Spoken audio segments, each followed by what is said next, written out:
It is the day. Oh, that camera is in the way of that microphone.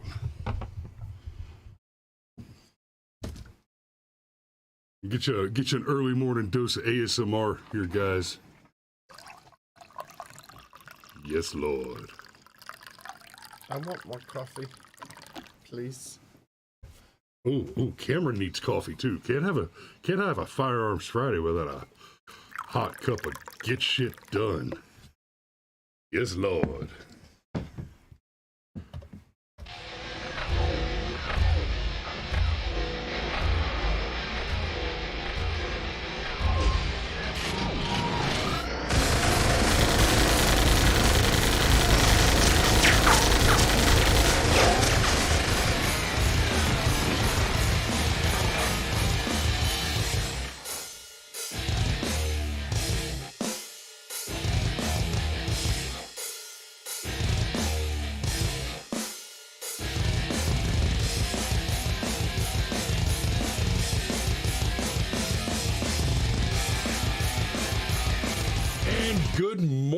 Good morning. Hey, I see Rod's with us this morning.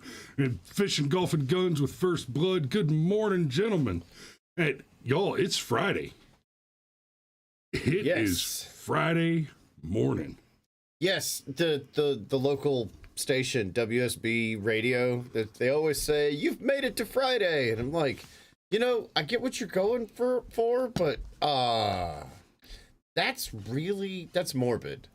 You didn't die. You're back to Friday. Like, yo. And I get it. Everybody's working for the weekend. Ha ha ha ha ha ha. But no, like there's a really negative mentality associated with that. We look forward to Friday because of a specific type of work Correct. we get to do on Friday. And look, and having the weekend off, good for you. That was a thing once. But if your whole life revolves around, oh my God, I hate 5 days of my life just so I can be okay with 2 of them, that is not a mental state I want to be in. Nope. At all. Nope. Got to work on that, kids. Got to work on that. So, we're live right now, like we're supposed to be, unlike Wednesday, where everything just went wrong. So do me a favor, go ahead and hit the share button. Share this. Go.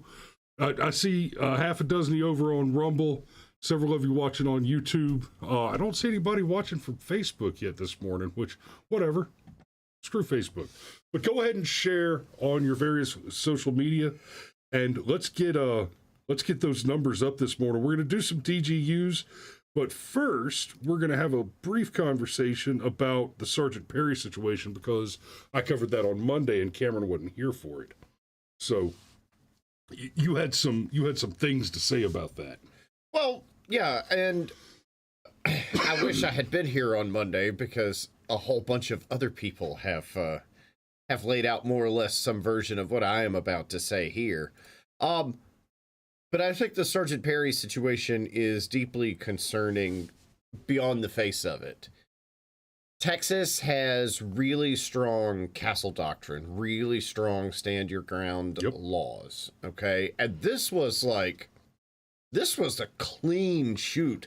Somebody points a gun at you, but that's it. It's go time.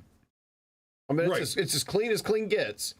Well, and yet remember, part of the exculpatory evidence that was intentionally excluded by the DA from the grand jury hearing was the fact that several of the officers at the scene testified that they saw the guy with the AK.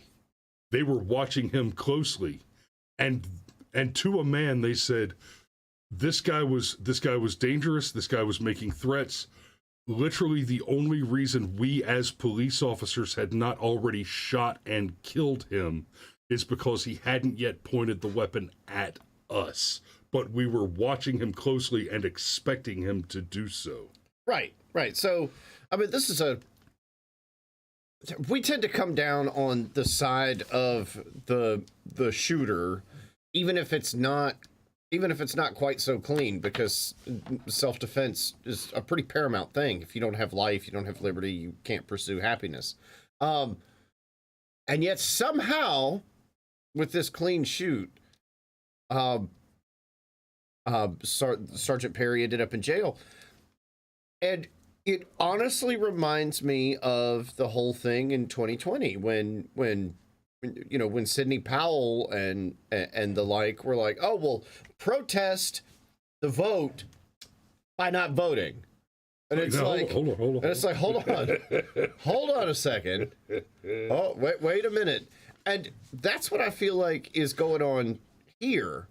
They've now established a way to get around castle doctrine. Right. To get around it's stand the your ground. between I'm not going to play the game and I'm not going to play your game. It's one thing to say I'm not going to play your game and buy into your bullshit, but to just pick up your ball and go home, you no longer have the opportunity to win. That ceases to be an extant possibility. Well, but here's what I mean. It's a demoralization thing in particular. I think it's pretty well known and understood. We just actual gun control past a certain point. I'm sure they could continue to spend decades chipping away at the edges at the federal level. But let me finish. But any kind of massive sweeping change, that's just not going to happen. And then confiscation is also just not likely to happen, especially anytime soon. However, if you can make a significantly large, and doesn't even have to be a majority, it could just be a plurality. Mm-hmm. If you could just have a large enough percentage of the population afraid to use their weapon because they might catch murder and aggravated assault charges and end up doing 25 years in prison over a totally clean shoot. Well, now you have de facto gun control, and you don't have all those ugly optics about the federal government. So this is, we talked about the 10th Amendment being the most important. The left might also understand that the 10th Amendment is extremely important, because here's a way to some judge and district attorney found a way to nullify something that we sort of take for granted as 2A advocates. Now every single person is going to be like, oh, man, somebody's robbing the 7-Eleven. Normally, I might draw my firearm and fight back, but we've seen this microcosmically with the look at me girls in the gym. There was a rash recently of these girls they'd go to the gym and they're wearing their little booty shorts and they're crawling up their ass and you can literally see their nipples poking out. Nipples poking out, just dressed as provocatively as they can. And then, literally walking up to men who were like on a bench press, waving their ass in the man's face and getting up on a selfie camera and saying, "Look at this creep staring at my butt." And there were men who were dogged out that way, lost their jobs over that crap. And what happened within just a couple of weeks of that, we haven't seen any of those videos go viral recently, because what happened is shortly after that, we saw several women who were filming themselves in the gym doing the workout, wearing the skimpy clothes, doing the whole look at me girl thing, get themselves caught under a bench press, and nobody would help them. Because they looked over and said, nope, I'm not going to play that game. Now, to Cameron's point about that artificial suppression situation, it's important to note that a big part of the prosecution had to do with arguments made based on Perry's social media posting. And they showed some social media posts where he was asked if he was willing to take a life if it was necessary or something to that effect. And he said, I might have to. Austin's been a hotbed for the BLM protests. And remember, this isn't something that happened yesterday. This event occurred in the middle of the Summer of Love, while the terrorist organization Black Lives Matter and Antifa were throwing firebombs and murdering people. And when I say throwing firebombs, we saw the two lawyers that firebombed a police car. They got off with a slap on the wrist. The judge said, "You're a good guy," right? So there's an obvious bias among law enforcement generally. The DOJ at the federal level supports this terrorist organization in action, deed, and speech. But they made a point of using part of the language that was used by Perry on social media to make the argument that he had intent and therefore it is murder, right? And that's an important piece of the equation as well. Go out and ask 100 Americans, and you will be amazed when only 5 or 6 of them can name for you all 5 elements of the First Amendment, right? Religion, press, speech, assembly, and the right to petition the government for redress of grievances. You'll be amazed most people cannot name all 5 of those. What happens when the artificial suppression of speech, not by censoring that speech, but rather by censoring it just enough that it doesn't get repeated, so that you're afraid to have the conversation with your children or your friends. You're afraid that saying, I believe that we have the Second Amendment right to keep and bear arms, and that an element of that right is the right to defend our lives and property. Saying that out loud is suddenly a declaration of intent to commit murder. So now, what they're doing there, just like Cameron was talking about with that soft suppression over time, is the result will be children will grow up not understanding that you have the right to keep and bear arms in this country. And they will reduce the number of people who continue to exercise that constitutionally guaranteed right. Yeah, this is the policy of, well, there's no violence in school, which sounds great until you realize that means if you punch your bully in the nose, you get in just as much trouble as the bully. And it's like, oh, hold on now, I was the victim. How did that happen? So this is that taken to the extreme. And let's not forget, this is Sergeant Perry. Correct. Now, here's why that's important with regard to the free speech element. Guys, if you've never hung out with soldiers, cops, or EMS personnel, anything that's like a really high stress, run toward the danger type of job, you just don't understand how dark humor can get. And yes, it is a coping mechanism. Absolutely. Okay, absolutely a coping mechanism. Look, if you've never had that but hold on. the handle shut off your coffee cup in an ambush, you don't know how to get to dark humor yet. Not real dark. However, this is the kind of thing that a soldier might just say in jest, or kind of an exasperated, situation. Because one of the things that he said was, I might have to kill somebody on the way to work. I have heard Chris say almost the exact same thing. And it didn't actually mean he was going to go fucking kill somebody. But it is the way a certain people will talk. So it's not just, the assault on the Second Amendment. It's not just the case law. Hey, here's a really cute way to get around castle doctrine. There's a specific subset of the population that it will target. The very same people that are the most likely to stand up and say, fuck that, I'm tired of the BLM protests in my hometown.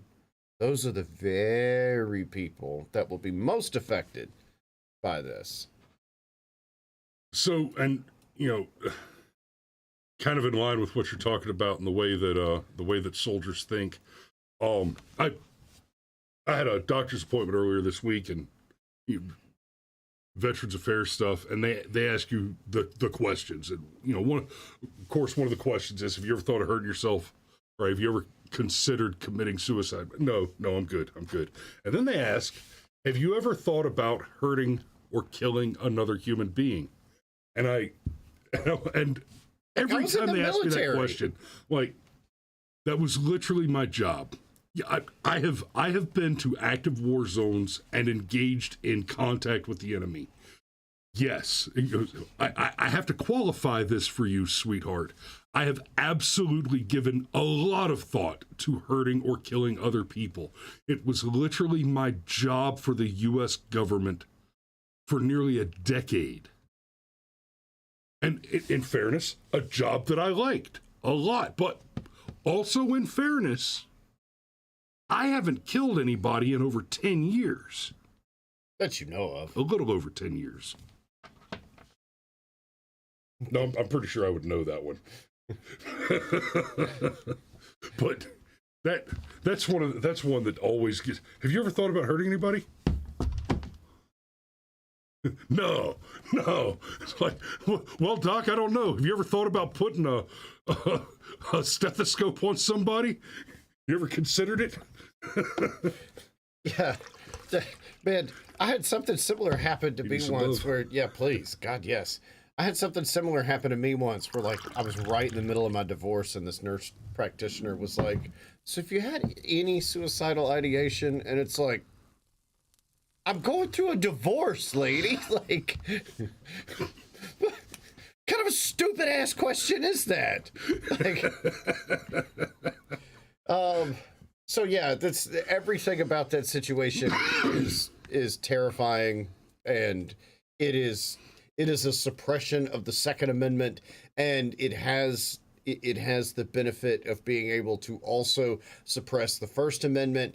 Alex said somewhere up in the chat that one of the things that really convicted him were his super spicy social media posts, and this is true. Like, no, honestly, that's the only thing that got him convicted were his posts. That's my point. And Alex, I'm not even necessarily saying that what he said on social media was well advised, but that doesn't change the fact that what's happening there is you've got a DA that, if I understand correctly, he was not arrested when the event occurred.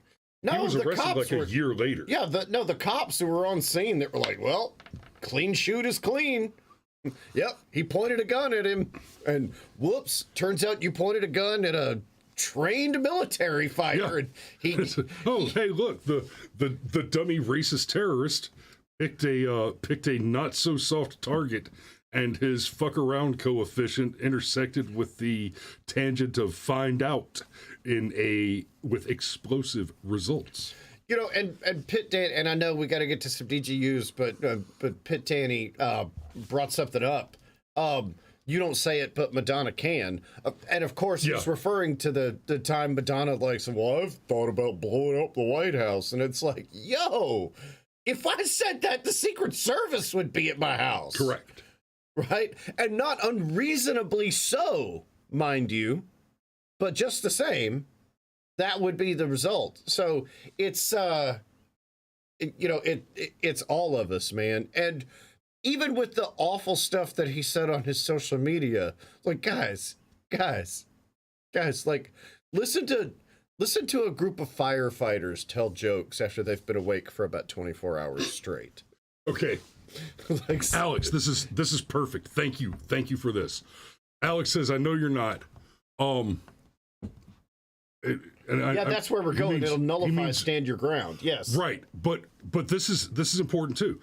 He says, I know you're not, as in, I'm not saying that his spicy comments were well advised. This should be a lesson to every one of us. Be very careful what you say because it will get you convicted and nullify stand your ground laws. And that right there, the fact that you're right, Alex, supports my assertion. My point, because a big part of my point is the fact that he was convicted based on his social media commentary guarantees the assertion that this conviction will have a chilling effect on the practice of free speech by citizens. Your First and Second Amendment. Which that by itself should be considered a violation of 242 by the DA against every American citizen. Quite frankly, the DA in this case and the judge should be convicted, sentenced, and punished for, what are we up to, 360 million Americans? So 364 million counts of the suppression of civil liberties under color of law. Yes. So, and look, the thing that I'm really worried about, and I don't think this is much of a stretch, it won't take but a few more of these cases to stick where they won't even need to introduce the social media element anymore. They'll now have found a way to nullify stand your ground laws and have enough case law in enough different jurisdictions to where now it'll just be accepted. Oh, white guy shot a protester. Well, we don't even need to see his social media. We already know he's racist. Right. Like, that's... Well, we're effectively already there. That's how Chauvin got convicted. Well, that's... that's not the... I was going to make a Kyle Rittenhouse reference, but anyhow... About how he killed all those black men? Yeah. All those not sexual predator black men. Right. All those not convicted felons in possession of a firearm. If you read the mainstream media, if you read the mainstream media without any critical eye, you probably believe that Kyle Rittenhouse just walked into a church and murdered 5 black choir boys. Right. You want to cover this first one? You know what? You take the first one. I opened this up with a nice little monologue there. All right, so. Shooting. What? Come on, baby, give it to me. There you are. Shooting outside Glendale Smoke Shop was in self-defense, store owner says. This one was apparently updated from April 7th, and this is from fox10phoenix.com. Glendale, Arizona. Glendale detectives are investigating after a man was shot multiple times outside a smoke shop late Thursday night. Shooting was reported on April 6th at 11:45 at a strip mall near 65th Avenue in Glendale. The owner of Smoke Casa, O'Day Muslet, wow, that's a name, says his store was just about to close when an armed man came inside and wrestled his employee to the ground. The employee, who also had a gun in his waistband, shot the man in the leg. Muslet said the man responded by pointing a gun at the clerk's head. He had no time to do anything. He was literally attacked at the front door, Muslet said. Glendale Smoke Shop owner says his employee shot man in self-defense after being attacked. What is that? That must be a link back to the article. The owner of Smoke Casa says his store was just about to close. Wait a minute. Let me see where. There we go. I see what happened. It doubled over.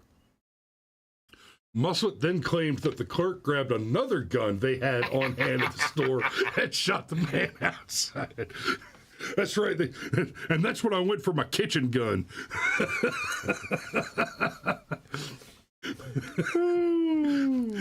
My kitchen gun ran out of bullets. I didn't have time to reload, so I went for my shower gun. Well, you wait to see what he's going to do? Not necessarily. We're talking about life or death here, Muslet said. The man who was shot was hospitalized in life-threatening condition. And it's going to roll over. That's so weird. No, it didn't. A man is in critical condition after being shot outside of Smoke Casa on 65th Avenue, and we're hearing from the shop owner. Says his employee was defending himself. My employee is okay. Hopefully that guy will be okay, but we had somebody come and threaten someone's life, and we defended ourselves. He took whatever precautions he needed to make sure he walked away that night. You know, boy. There is no reload faster than picking up an already loaded weapon. That is correct. Well, and that's why you wear a sidearm, right? If you drill and practice, you can get good at reloading. You can do reload drills, especially if you're wearing a tactical vest with you got your flick on with your basic combat load right. And you're slapping magazines in and out of an M4. You can get real good and real fast at reloading an M4. But it's hard to get faster than transitioning to an already loaded M9, for example. Right. So, I actually want to really quick address a question in the comments that it would be an even worse precedent for an executive to step in and start nullifying sentences. And I would disagree on a really simple premise. Constitutionally, like, that idea is baked into the cake, that executives have the ability to commute and pardon. And I would argue for situations exactly like this. Now, look, and it's already a thing that happens that in like the last few days before every president leaves office, there's like a wave of pardons that come from that president. Every single one has done it. And at least a few of them tend to be awfully suspicious pardons. So in this case, to have a governor step in proactively, especially when we know that there were certain things that were not presented to the grand jury, and this likely never would have gone to trial in the first place. Like, I like, ask any defense attorney, and they'll tell you, like, what you don't want to do is go to trial, because if you don't go to trial, you can't be convicted. Your guilt or innocence don't necessarily matter a damn to the jury, right? So to have a governor look at a situation, realize this guy never should have been charged, and just say, no, I'm an executive of this state, and my first responsibility, my first duty to the citizens of the state I'm the executive of is their safety and welfare. So fuck it, I'm stepping in. If I have my way, he'll spend weeks in jail, not months, not years, weeks. And he'll walk out with a clean record. So, and I'd also point out that basically, Alex, the alternative to that situation with the governor stepping in, the alternative is there's no check or balance against something like this obviously corrupt judge and corrupt DA who basically convicted this guy to make a political statement about their support for the terrorist organization Black Lives Matter. They're without the pardon power in place and used. It's you have to use it, right? Had a Korean teacher a long time ago that somebody dropped the ball on their homework practice stuff, and the teacher he sits there and he goes, "Oh, I have a very fat wife. I buy her Jane Fonda tape. They sit on shelf. My wife will stay fat." And we're all just sitting there. What? Like, where and then all of a sudden he says, "You have to use it." So the pardon power thing, yeah, the alternative is that there's no consequence, there's no control, there's no check on the power of the judge and the corrupt DA to go and commit these obviously political prosecutorial assassinations. So no, I'm all for Abbott stepping in and saying, you know what, I'm going to unfuck you. I am going to unfuck this situation. Somebody's got to do it. Yeah, and the concept of a writ of pardon is, that basically comes from English common law. It's hundreds of years old. It's part of a foundation for something approaching a just and equitable legal system. If you don't have the ability to be forgiven, don't tell me that your law is based on a Judeo-Christian ethic, because that's kind of the point. And Uncle Steve says, no, the protection against crooked power is the Second Amendment. Yes. You're not wrong. And the solution is the employment. Like I said, you have to use it. Simptron 2000. I love Twitch names. You know what? I got a present for you, Simptron. Thanks for the compliment, buddy. Really. So Uno Mas or stop it there?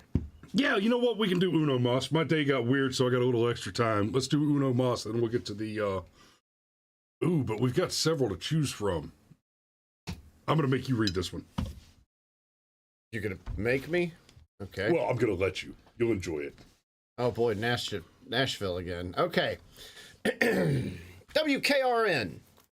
A self-defense claim is under investigation after a pregnant woman was shot in a Walgreens parking lot, forcing doctors to perform an emergency cesarean. Fuck you for making me read this one.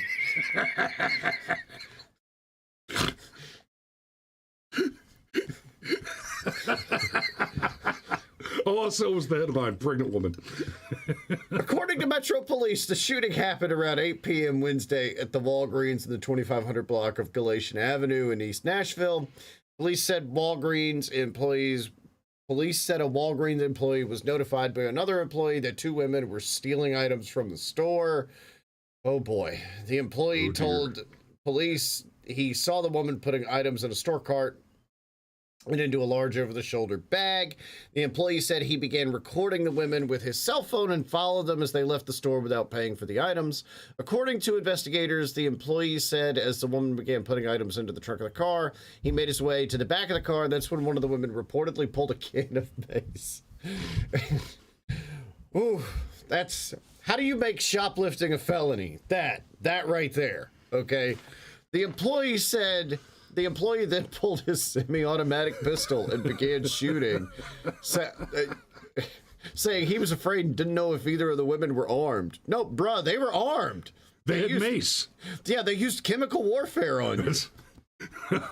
The women then fled their car while the women then fled in their car while the employee went back to the store and called 911.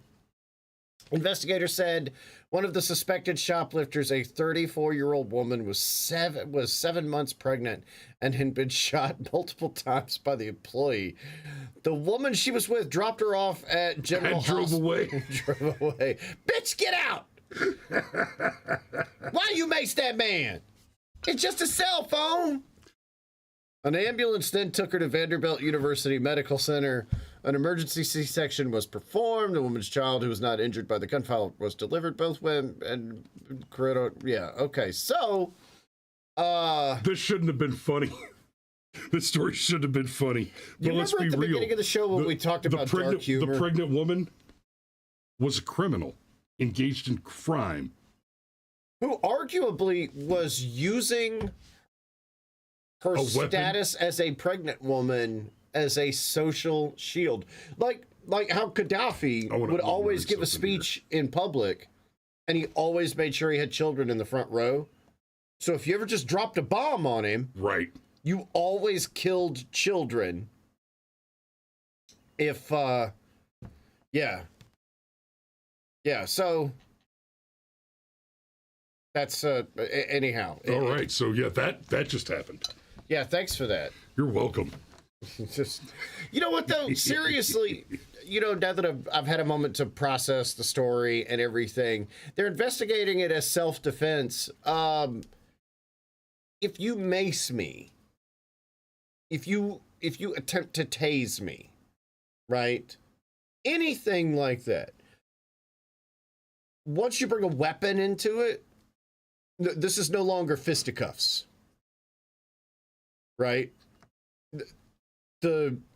Right. I'm not the one who's if you mace me and I shoot you, I'm not actually the one escalating the threat level. Right. It's you escalating the threat level. And so, remember, non-lethal weapons like mace and tasers are only non-lethal if the racial and police narrative is convenient to the argument. Yes. Thank you, Paul Howard the Coward. Yeah, we saw that with Paul Howard, especially, shortly before Rayshard Brooks got himself solutioned by stealing a lethal weapon from a police officer and then firing that lethal weapon at the police officer.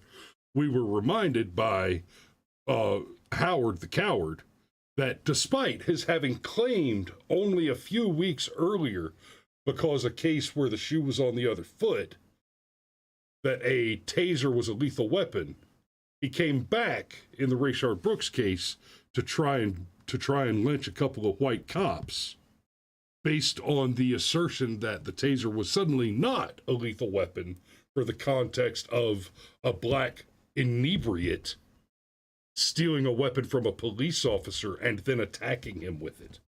Well, here's the thing about weapons. There's no such thing as a non-lethal weapon.